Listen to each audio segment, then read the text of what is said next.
आंख मार के मुझे मेरी गाड़ी में बैठा रहा है। नहीं छोड़ूंगा इसको। बैठिए बैठिए सर। और कैसे सर?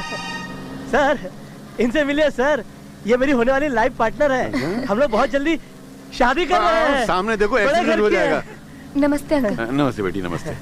एक तरफ मेरी बेटी पे चक्कर चला रहा है, यहाँ इस लड़की को पटा रहा है। कितना कमीना है। सर वैसे आपकी इनसे मुलाकात कहाँ? स्विट्जरलैंड में, पेरिस में या लंदन में हुई थी? नहीं नहीं नहीं, स्विट्जरलैंड और पेरिस की लड़कियों के साथ मेरी कुंडली नहीं जमती। मुझे तो हिंदुस्तानी नमक ही पसंद है।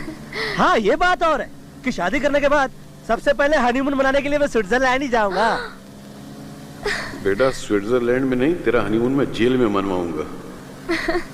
वैसे सर आपकी गाड़ी बहुत शानदार है। अजी छोड़िए, ये भी कोई गाड़ी है?